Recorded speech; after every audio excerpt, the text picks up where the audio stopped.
नमः। अहम डॉक्टर राम कुमार झा, ज्योतिष प्राध्यापक, श्री जगदम्बा संस्कृत महाविद्यालय, बाथो, बेनीपुर, दरभंगातः। रमर नवरत्नम शास्त्रीय प्रतिष्ठा द्वितीय खंड विषयः।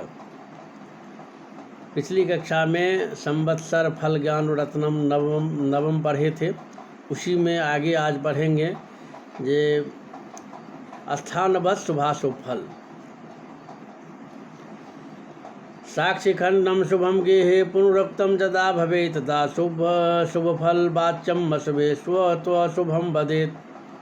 यदि माँ संबंधी सकल की साक्षी सकल शुभ घर में पुनरुक्त हुई तो शुभ और अशुभ घर में पुनरुक्त हुई हो तो अशुभ फल कहना चाहिए।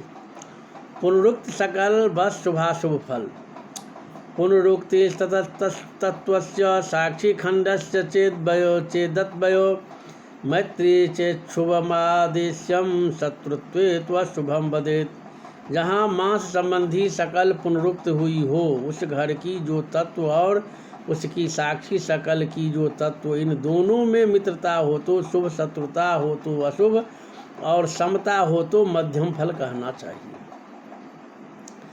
अब स्वामी के दूसरे घर से फल का विचार।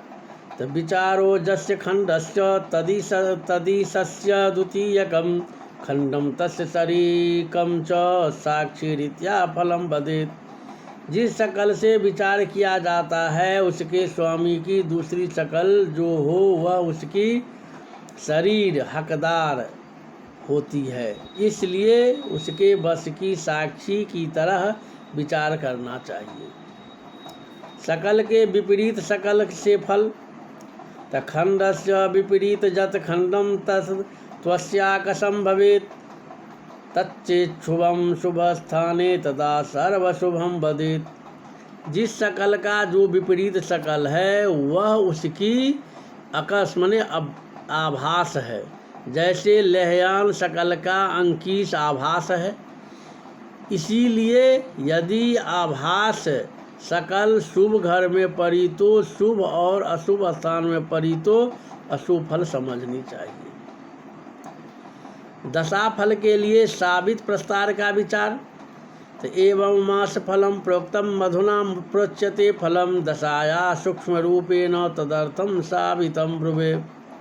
इस तरह मास फल कहकर दशा फल कहने के लिए साबित प्रस्तार की कहते हैं, साबित प्रस्तार को कहते हैं। तो साबित प्रस्तार बनाने का क्रम। तब पाशकोथस्य प्रस्तारात विश्वकर्मा यक्षक्र के खंड के चतुर्भिश्च प्रस्तारम रचयेत सुधि आद्यम विश्वेन तुल्यम स्याद्वितीयम दशमेन च तृतीयम लाभखंडेन चतुर्थेन चतुर्दशम तस्य साबित संज्ञा स्यात् प्रस्तारस्य दृश्यस्य च नोचेत् तथा पुनस्तस्माद् विश्वादिक्चतुष्टयम् स्थापयेत् प्रथम स्थाने तेभ्यः प्रस्तारमाचरेत् एवं पुनः पुनः कुर्यात् यावन्न स्याच्च साबितं प्रस्तार खट्कादूर्ध्वं तत्साबितं नैव गच्छति। अर्थात दशा फल जानने के लिए पहले पासे डालकर प्रस्तार बनावे, फिर उस प्रस्तार की 13वीं 10वीं 11वीं 14वीं शकलों से दूसरा प्रस्तार बनावे।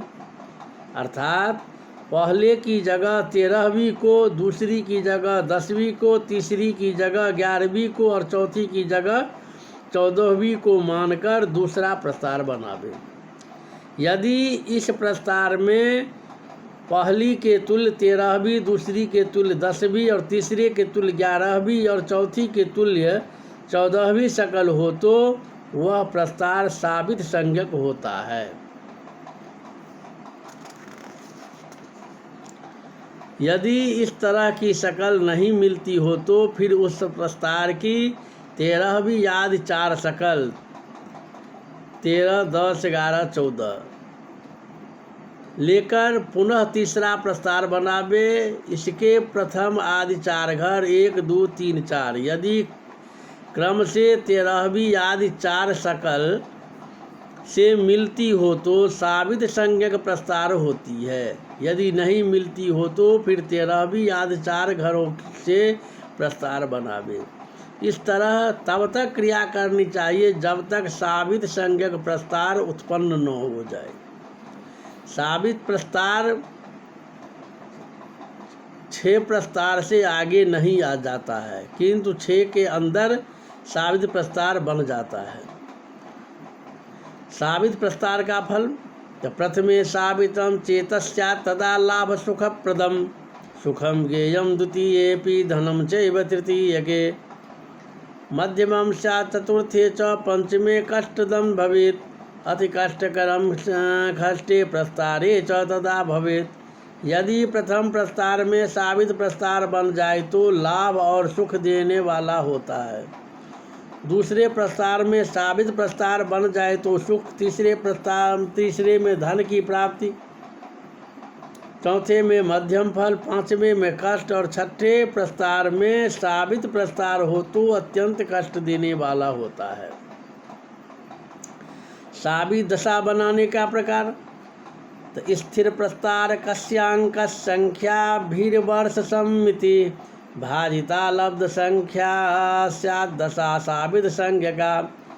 जिस प्रस्तार से साबित प्रस्तार बना हो उसकी संख्या से संवत्सर के 360 दिन में भाग देने से जो लब्धि आवे वह दिनात्मक प्रस्तार दशा होती है।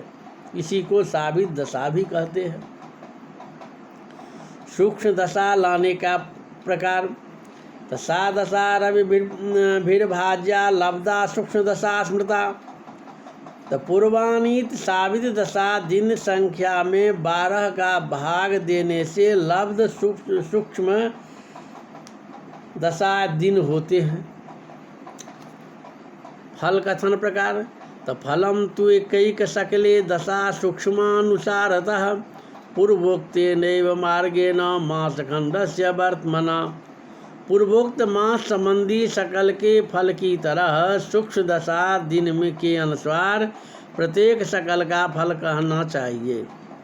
फल कहने के लिए प्रस्तार तो आद्य प्रस्तार के ज्ञेयम आद्यस्य दशा फलम द्वितीयस्य द्वितीये तो तृतीयस्य तृतीय के एवं दशा फलम वाच्यम प्रस्तारे साबितक्रमे।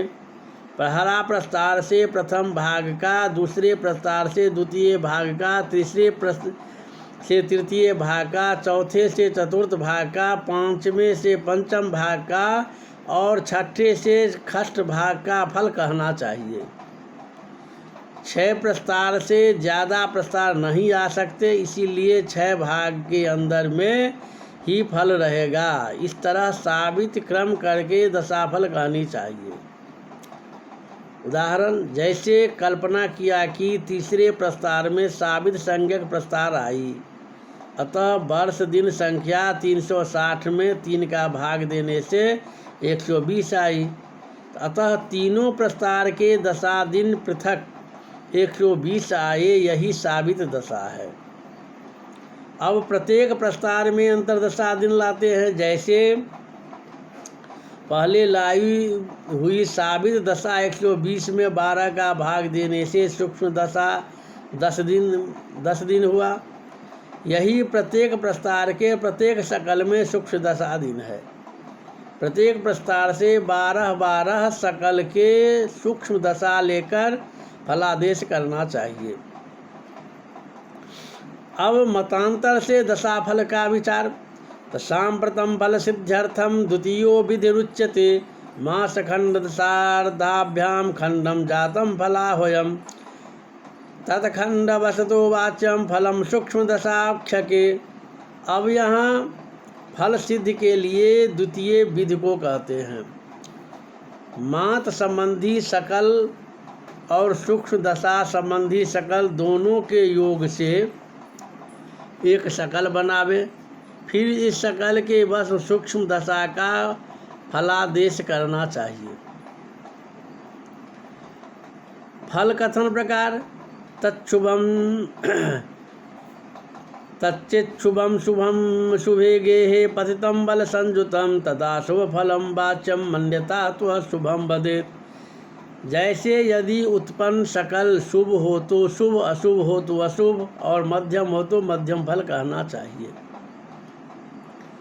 फल कहने में विशेष विचार, तो फलम गेहानुसारेण देह वित्ताद्यनुक्रमात् खारिजादि मार्गेण सूक्ष्म दृष्टिया विचारयेत्। प्रथम आदि घर के अनुसार क्रम से तन, धन आदि का खारिज आदि सकल को देखकर फलादेश करना चाहिए। जैसे प्रथम घर में शरीर आदि का, दूसरे घर में धन आदि का, तीसरे घर में सहोदर आदि भाई आदि का, चौथे से बंधु आदि का इत्यादि 12 घर से इत्यादि विचार करना चाहिए। तथा उत्पन्न सकल खारिज हो तो निर्मम मने घटना, और साबित हो तो आगम मने बढ़ना लेकर पूर्वोक्त फल कहना चाहिए।